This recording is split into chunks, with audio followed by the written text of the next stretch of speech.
Hello everyone, welcome to G centric. और इस lecture से हम स्टार्ट करेंगे रेसिप्रोसिटी थ्योरम और इसी लेक्चर में हम लोग मिलमेंस थ्योरम को भी कवर कर ले जाएंगे।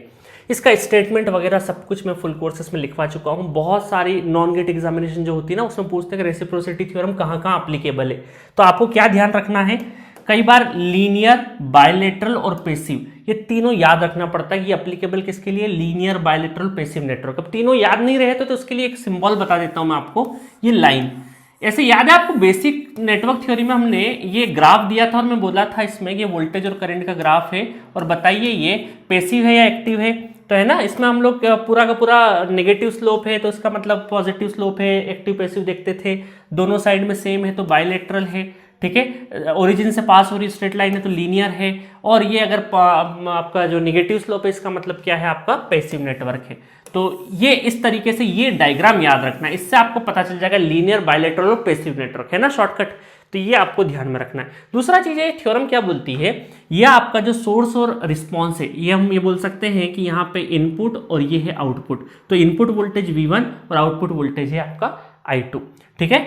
और यहां पर हम ये बोल सकते हैं कि एक्साइटेशन और रिस्पॉन्स के फॉर्म में भी इसका स्टेटमेंट लिखते हैं। तो जैसे V1 और I2 है तो इसका जो रेशो है V1 और I2, मतलब आपका इनपुट और आउटपुट का रेशो इक्वल टू, जब इसको इंटरचेंज भी कर दें, अगर इसी वोल्टेज को अगर आप इंटरचेंज करके V2 इधर कर दें और I1 इधर कर दें तो भी आपका जो रेशो है वो सेम रहेगा। मतलब कि V1 divided by I2 equal to, आपने इंटरचेंज कर दिया, इंटरचेंज करने के बाद ये V1 उधर की साइड में पहुंच के V2 हो गया और ये इधर पहुंचने के बाद I1 हो गया। पोजीशन नेमिंग चेंज करिए तो V2 डिवाइडेड बाय I1, तो उसका रेशो क्या होगा, सेम रहेगा। मतलब कहने का मतलब है इनपुट और आउटपुट को अगर मैं कन्वर्ट कर दूं, इंटरचेंज कर दूं, तो उनका जो रेशो है वो बराबर रहेगा, ठीक है। तो इतनी सी बात है रेसिप्रोसिटी थ्योरम में, आपको बहुत ज्यादा दिमाग नहीं लगाना। अब देखिए क्वेश्चन किस तरीके से आते हैं, इस पे प्योरली रेसिप्रोसिटी थ्योरम पे क्वेश्चन नहीं आते हैं, इसमें मिक्सिंग की जाती है अलग अलग थ्योरम्स पे। तो ये पहला क्वेश्चन देखते हैं, use data given in the figure A and B, find I in figure B. दोनों का आपको डेटा यूज करना है और इस बी वाले फिगर में ये आई करंट फाइंड आउट करना है।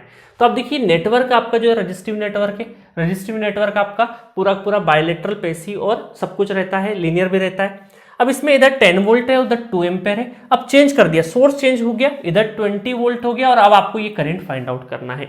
तो अगर हम लोग अभी हमारे थ्योरम के हिसाब से देखें तो 10 डिवाइडेड बाई 2 इक्वल टू यहाँ पर 20 डिवाइडेड बाई I, तो इसका मतलब है कि क्या हो जाएगा, ये हो जाएगा आपका I करंट है तो ये हो गया 5, तो ये हो जाएगा 5, 20 डिवाइडेड बाई 5, 5 चौक 20, तो 4 एम्पेयर इज द करंट। इस तरीके से कर सकते हो। तो हम लोगों ने देखा ना, सेम चीज मैंने लगा दी जो स्टेटमेंट में बोली है। दूसरी चीज ऐसा है कि आप मान लेते हैं ये फिगर है, ये थोड़ी देर के लिए तीनों रेजिस्टेंस का ही फिगर है और हम लोगों ने इस साइड में कर दिया है 10 वोल्ट और इस साइड में कर दिया है ये 2 एम्पेयर करंट, है ना, 2 एम्पेयर करंट। जैसा ये फिगर बी दिख रहा है ना, इसमें क्या किया हम लोगों ने, फिगर ए के वोल्टेज को इधर और करंट को इधर ऐसा चेंज कर दिया, क्योंकि यही तो रेसिप्रोसिटी थ्योरम बोलती है। अब हम कंपेयर करें, ऐसा पहले फिगर को आपने चेंज कर दिया, इसका जो सोर्स था, जो वोल्टेज था वो इधर कर दिया, करंट इधर कर दिया, मतलब आपने इंटरचेंज कर दिया इनपुट और आउटपुट को। ऐसा कर दिया पहले फिगर का और वैल्यू भी रख दी पहले फिगर की। अब सेकंड फिगर को देखो, यहां 20 है तो यहां लीनियर है, इसका मतलब है कि अगर ये 10 है तो 10 को 20 बनाने के लिए 2 का मल्टीप्लाई करना पड़ेगा। अगर 2 का मल्टीप्लाई इधर किया है तो 2 का मल्टीप्लाई इधर भी करना पड़ेगा। इसका मतलब ये हो गया है 20, तो ये कितना हो गया है 4 एम्पेयर। तो डायरेक्ट आंसर आ गया कि नहीं। तो ये नहीं करने की बजाय आप ऐसे भी चीजें कर सकते हो। तो दोनों तरीके मैंने आपको बता दिए रेसिप्रोसिटी थ्योरम यूज करने के, ठीक है। चलिए, और भी क्वेश्चन मैंने इंटरेस्टिंग कराए हैं फुल कोर्स में, वो देख लेना। बाकी अभी के लिए इतना ही। ये क्वेश्चन देखिए, question number 99, in the circuit shown the network N is symmetric resistive network, use the data given in figure A and find the current I in figure 2। Similar type का क्वेश्चन है but थोड़ा सा change है यहाँ पे। अब यहाँ पर देखो, आपको ये एक नेटवर्क दे रखा है, दूसरा नेटवर्क ये दे रखा है। अब मैं क्या करता हूं, यहां पर आपको ये I करंट पूछा है, यहां पर 10 ओम रेजिस्टेंस है क्या, नहीं है, यहां पर 10 ओम रेजिस्टेंस आ गया।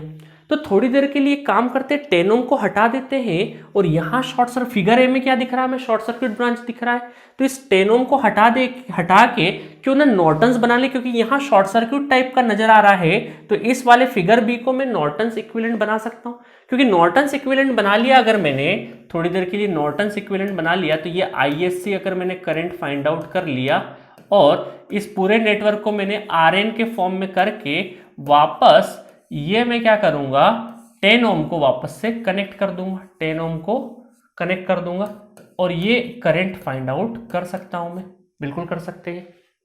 ठीक है, ऐसा कर सकते हैं, तो वो करके देखते हैं हम लोग। तो इसके लिए हमें क्या करना पड़ेगा, RN मतलब RTH। तो इस फिगर ए को देखिए, RTH निकालना है मतलब सोर्स वोल्टेज और करंट इन दोनों का रेशियो है। तो ये RTH तो हमारा 20 divided by 4 that is 5 ohm आ गया डायरेक्टली। ये कितना आ गया, 5 ohm is the value. ISC short circuit current निकालना है। अब शॉर्ट सर्किट करंट निकालना है तो एक काम करते हैं, इस 10 ओम को हटा के शॉर्ट सर्किट बना देते हैं थोड़ी देर के लिए और इससे कंपैरिजन करके देखते हैं। ठीक है, तो यहां से अगर हम कंपैरिजन पहले फिगर को देखें थोड़ा, तो इसको हम ऐसा कर दें, पहले फिगर को इंटरचेंज कर दें। इंटरचेंज कर दिया मैंने पहले फिगर को, ये कर दिया मैंने 20 वोल्ट इधर कर दिया और ये 2 एम्पेयर करंट इस साइड में कर दिया, 2 एम्पेयर करंट इस साइड में कर दिया। ठीक है, तो देखिए यहां पर भी हम लोग क्या कर सकते हैं, 2 का मल्टीप्लाई किया तो ये कितना हो गया, 40 वोल्ट हो गया। हाँ, हालांकि ये इस साइड में लगा बट कोई बात नहीं है, वोल्टेज जैसा है। यहाँ पे 2 कर दिया तो ये कितना हो गया, 4 एम्पेयर हो गया। तो आपका जो ISC करंट है वो कितना हो गया, आपका 4 एम्पेयर ISC करंट हो गया। अब देखिए डाउनवर्ड है ना, इस साइड में डाउनवर्ड डायरेक्शन का ध्यान रखना आप। तो इस वाले में आपको डाउनवर्ड डायरेक्शन में बनाना पड़ेगा, ये डायरेक्शन बनाना पड़ेगा, ये डाउनवर्ड 4 एम्पेयर डाउनवर्ड डायरेक्शन है।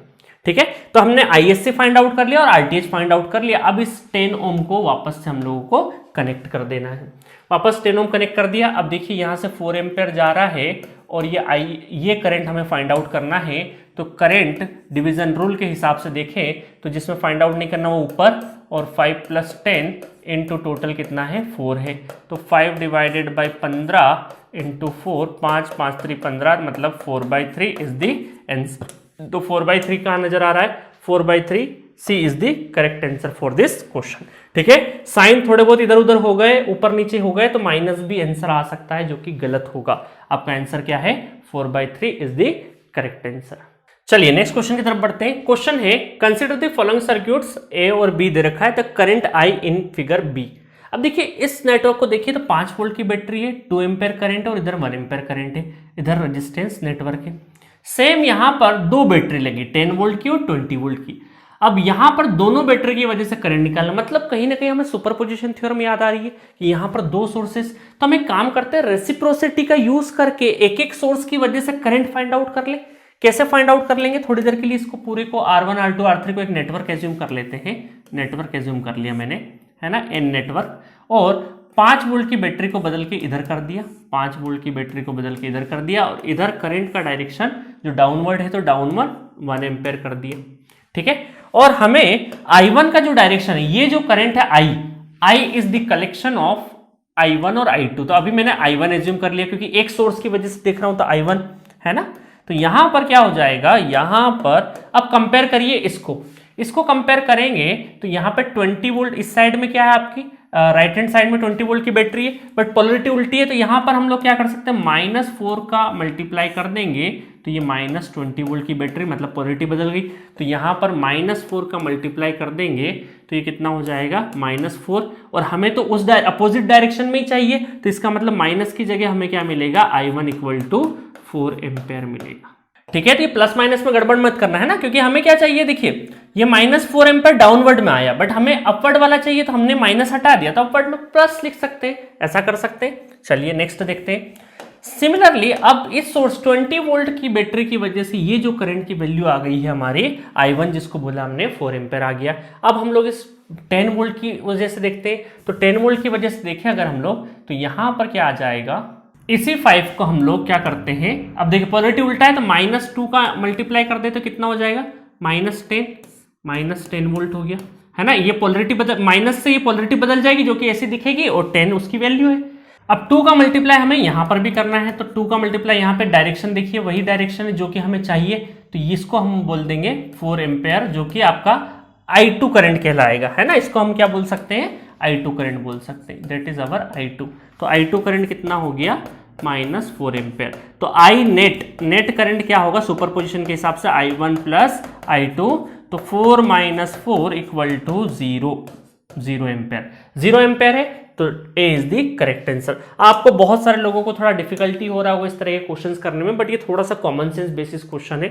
आपको 2 बैटरी लगी है, तो पहली बैटरी को एक, पहले वाले में हमने रेसिप्रोसिटी थ्योरम यूज किया, दूसरे वाले में डायरेक्टली लीनियर नेटवर्क है तो 2 का मल्टीप्लाई करके उसको हमारी बैटरी जैसा बना दिया, क्योंकि बैटरी की पोजीशन वही थी। ठीक है, तो ज्यादा घबराने की जरूरत नहीं है, इस तरह के क्वेश्चंस आपको कम देखने को मिलेंगे, बट आपको आने चाहिए, है ना। ऐसे क्वेश्चंस और भी मैंने फुल कोर्स में कराए हैं, बहुत ज्यादा प्रैक्टिस की जरूरत नहीं है इनकी। ठीक है, चलिए नेक्स्ट क्वेश्चन देखते हैं। क्वेश्चन नहीं है नेक्स्ट, हमारी नेक्स्ट थ्योरम चालू हो जाएगी, मिलमेंस थ्योरम। ठीक है, मिलमेंस थ्योरम क्या होता है, voltage resistance voltage resistance voltage resistance ऐसे करते हो 1000 2000 3000 अगर इस तरीके से लगे, तो वैसे मल्टी सोर्स या फिर मल्टी जनरेटर को सॉल्व करने के लिए हम लोग एक इक्विवेलेंट सर्किट बना देते हैं। उस इक्विवेलेंट सर्किट में क्या है, सारा ये V इक्विवेलेंट और R इक्विवेलेंट में लिख देंगे पूरा पूरा नेटवर्क, और वापस लोड रेजिस्टेंस कनेक्ट कर देंगे। ठीक है, ये डीसी का लिखा है, इसी तरीके से एसी का भी होता है ना। तो मैं पहले डीसी का समझा देता हूं। तो V इक्विवेलेंट कैसे निकालेंगे, V1/R1, हर ब्रांच का V1R1 V1R1, और डायरेक्शन भी ध्यान रखना है ना, अगर यहाँ पे पोलरिटी बदल गई तो यहाँ पे पोलरिटी बदल जाएगी, अप टू VNRN, है ना। ये ऐसे 10 लिख देते हैं, 10 टाइम्स 100 टाइम्स कितने भी हो सकते हैं, अपॉन 1/R1 1/R2 इस तरीके से RN तक। तो देखिए R से R कैंसिल हो गया, तो यूनिट हमारी वापस से वही V इक्विवेलेंट मतलब वोल्ट में ही बचेगी। R इक्विवेलेंट कैसे निकालेंगे, तो 1/R इक्विवेलेंट इस तरीके से कर देना, पूरा सॉल्व करके R को ऊपर लेके आ जाना वापस। तो इस तरीके से सेम चीज हम लोग AC में भी कर सकते हैं। वहां पर आपका क्या आ जाएगा, R की जगह Z1 Z2 Z3 इस तरीके से आ जाएगा। ठीक है, और ये कहाँ यूज होता है, प्रैक्टिकल यूज बताता हूं कि जब भी हम लोग हमारे पावर सिस्टम में बहुत सारे जनरेटर पैरेलल में कनेक्ट करते हैं, तो बहुत सारे जनरेटर, उनका इंटरनल इंपीडेंस, बहुत सारे जनरेटर, थाउजेंड्स ऑफ जनरेटर अगर हम लोग कनेक्ट करेंगे और उसका हम लोग इक्विवेलेंट सॉल्व करेंगे, तो इक्विवेलेंट सॉल्व करते टाइम पे हम लोग मिलमेंस थ्योरम का भी यूज कर सकते हैं। ठीक है, तो ये छोटी थ्योरम है, बट क्वेश्चंस कभी कभी आ जाते हैं ना। तो 1-2 क्वेश्चन देख लेते जल्दी से हम लोग। तो पहला क्वेश्चन है, ये गेट में आया हुआ क्वेश्चन है, the current I flowing in the circuit shown in the figure. अब बहुत सारे स्टूडेंट क्या करते हैं, इस क्वेश्चन को अलग तरीके से कैसे सॉल्व करते हैं, यहां से नोडल लगा के भी सॉल्व कर देते हैं। यहाँ पे नोडल लगा दिया, V वोल्टेज नोडल से फाइंड आउट कर लिया, और फिर V/20 करके करंट भी निकाल देते हैं। तो ऐसे भी कर सकते हो, बट अगर हम लोग मिलमेंस थ्योरम लगाएंगे तो मिलमेंस थ्योरम में V इक्विवेलेंट निकालेंगे सबसे पहले। तो V इक्विवेलेंट कितना हो जाएगा, 200/50।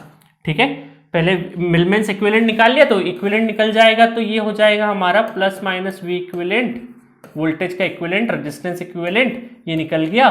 तो उसके बाद सिर्फ और सिर्फ हमें लोड रेजिस्टेंस 20 ओम लगाना रहेगा, और ये करंट आई फाइंड आउट करना रहेगा। तो मिलमेंस थ्योरम लगाते हैं, प्लस 160 डिवाइडेड बाय कितना हो गया, 40।